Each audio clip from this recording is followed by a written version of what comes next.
गांधी जी कहते थे, साफ सफाई के बिना आदर्श गांव की कल्पना नहीं की जा सकती। पर जरा सोचिए, शहर क्या, अब तो गांव में भी कूड़ा कचरा का अंबार नजर आता है।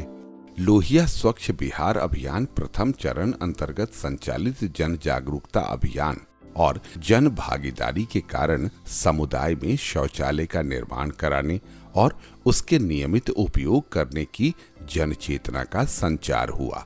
इसके परिणाम स्वरूप राज्य खुले में शौच से मुक्ति के स्थायित्व की ओर अग्रसर है। लोहिया स्वच्छ बिहार अभियान द्वितीय चरण, जो वर्ष 2020-21 से प्रारंभ होकर वर्ष 2024-25 तक संचालित होगा। इसमें इस बात पर बल दिया जा रहा है कि राज्य में सभी ग्राम पंचायतें खुले में शौच से मुक्त बने रहें और लोगों के व्यवहार में आया बदलाव चिरस्थायी बन सके। साथ ही अब गांव में ठोस तथा तरल अपशिष्ट प्रबंधन का कार्य व्यापक स्तर पर किया जा रहा है। मकसद है गांव में कहीं भी कूड़ा कचरा और मानव मल न दिखे और वर्ष 2025 तक राज्य के सभी गांव बन जाएं ODA प्लस, मतलब कचरा विहीन साफ सुथरा स्वच्छ गांव। बिहार राज्य में ठोस एवं तरल कचरा प्रबंधन के मुहिम की शुरुआत नालंदा जिले के भुई ग्राम पंचायत में वर्ष 2016 में हुई थी।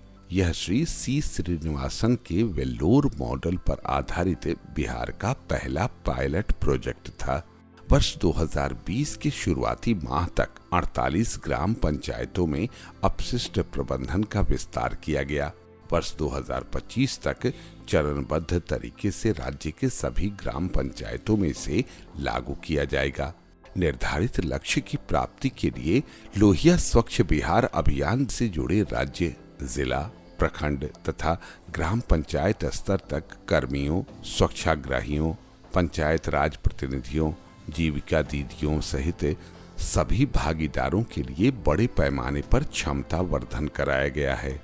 समुदाय को सूचना, शिक्षा एवं संचार की विविध गतिविधियों जैसे दीवार चित्रण, बैनर होर्डिंग, स्वच्छता रथ, नुक्कड़ नाटक, माइकिंग, फ्लिप चार्ट, समुदाय आधारित जन जागृति कार्यक्रमों के माध्यम से ठोस एवं तरल कचरे के प्रबंधन के प्रति जागरूक किया जा रहा है।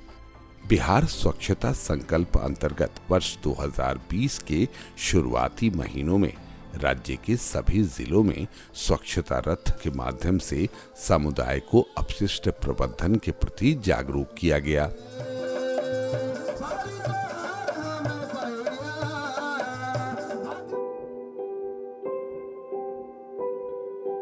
ठोस कचरा के प्रबंधन की सफलता की कुंजी है स्रोत पर, यानी कि हाउस होल्ड स्तर पर कचरे को जैविक तथा अजैविक दो हिस्सों में अलग अलग करना। समुदाय को घर से निकलने वाले कचरे को जैविक एवं अजैविक दो भागों में अलग अलग करने के प्रति जागरूक किया जा रहा है तथा इसके लिए चयनित ग्राम पंचायतों में हरा रंग एवं नीले रंग के 2 कूड़ेदान वितरित किए जा रहे हैं। लोहिया स्वच्छ बिहार अभियान अंतर्गत सामुदायिक स्तर पर ठोस अपशिष्ट प्रबंधन की सुव्यवस्थित कार्य प्रणाली है। इसके तहत गांव, बसावट या वार्ड स्तर पर स्वच्छता कर्मियों का एक दल होता है, जिसमें 2 या 3 स्वच्छता कर्मी होते हैं।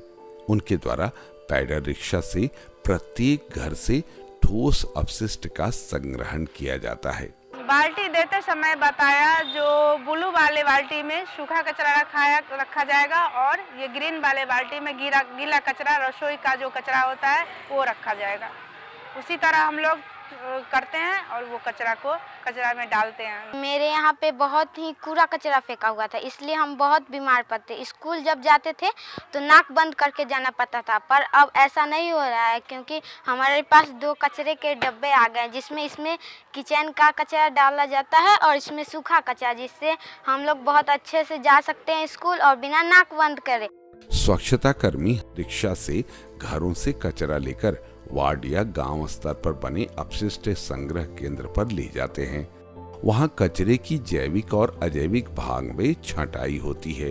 वार्ड या गांव स्तर पर छंटाई किए हुए कचरे को छोटे आकार के मोटर रिक्शा या ई रिक्शा से ग्राम पंचायत स्तरीय अपशिष्ट प्रसंस्करण इकाई WPU पर ले जाया जाता है। वहां कचरे को वैज्ञानिक तरीके से कई भागों में बांटा जाता है। जैविक अपशिष्ट को सामुदायिक स्तर पर कंपोस्टिंग, वर्मी कंपोस्टिंग, नाडेप आदि विधियों द्वारा जैविक खाद में परिवर्तित किया जाता है। जिला स्तर पर गोबर धन योजना अंतर्गत कृषि अपशिष्ट और गोबर से बायोगैस का निर्माण किया जाता है और इस प्रक्रिया में निकलने वाले स्लरी का उपयोग कृषि में खाद के रूप में किया जाता है। बात अजैविक कचरे की, तो अपशिष्ट प्रसंस्करण इकाई में इसे कई हिस्सों में विभाजित किया जाता है, जैसे कागज, प्लास्टिक, लोहा, एल्युमिनियम, शीशा आदि। रिसाइकिल होने वाली सभी वस्तुओं को कबाड़ी वालों के हाथ बेचकर धन अर्जित किया जाता है। कुछ रिसाइकिल न होने वाले वस्तुओं को सावधानी से अलग किया जाता है तथा उसे साफ कर अलग तरीके से निष्पादित किया जाता है। हर स्वच्छता कर्मी को सुरक्षा उपकरण जैसे कि जूते, दस्ताने, एप्रॉन, मास्क, टोपी आदि दिए जाते हैं। पहले जिस कचरे को आदमी फेंक देते थे, उस कचरे को हमने अभी कचरा को उठाकर इकट्ठा कर कर उससे हमने रोजी रोजगार बनाया है, जिससे हमारा रोजी रोजगार चलेंगे, जिससे हम खुश रह सकते हैं और स्वस्थ रह सकते हैं। सर, जब कचरा उठाने हम जाते हैं यहाँ से, हर आदमी के पास हर दरवाजा के सामने, वहाँ जाने के बाद सीटी बजाते हैं, लोग निकलते हैं घर से। निकलने के बाद कहते हैं कचरा मांगते हैं, कचरा देते हैं। रसोई से निकलने वाला पानी, स्नान के बाद बचा पानी जो एक हद तक कीटाणु रहित होते हैं, उन्हें धूसर जल कहते हैं। उनका किचन गार्डन में उपयोग किया जा सकता है। लोगों को जागरूक किया जा रहा है कि शौचालय की टंकी से निकलने वाला काला जल यानी ब्लैक वाटर का घरेलू स्तर पर प्रबंधन सोख्ता गड्ढा बनाकर करें। मल युक्त कीचड़ के प्रबंधन के लिए को ट्रीटमेंट, ट्रेचिंग, मोबाइल ट्रीटमेंट इकाई जैसी तकनीकों का सहारा लिया जाता है। लोहिया स्वच्छ बिहार अभियान अंतर्गत 100 से 200 घरों हेतु सामुदायिक सोख्ता तथा जहां कई नालियों का पानी आकर एकत्र होता है, वहां जल की मात्रा ज्यादा होने से वेस्ट स्टेबलाइजेशन पॉन्ड यानी अपशिष्ट स्थिरीकरण पोखर बनाकर धूसर जल का प्रबंध का प्रावधान है। किसी भी चयनित ग्राम पंचायत में जागरूकता अभियान के संचालन के साथ ठोस एवं अपशिष्ट प्रबंधन की शुरुआत की जाती है।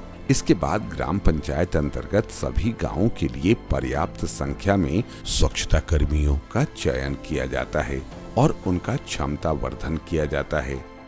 अपशिष्ट प्रबंधन का काम शुरू करने से पूर्व पूरे ग्राम पंचायत में सर्वेक्षण किया जाता है और इसके आधार पर ग्राम पंचायत की SLWM कार्य योजना बनाई जाती है।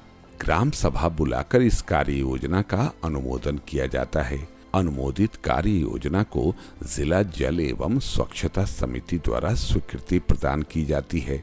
इसके बाद आवश्यक उपकरणों की खरीद की जाती है और इन सब के बाद शुरू हो जाता है ग्राम पंचायत में अपशिष्ट प्रबंधन का काम।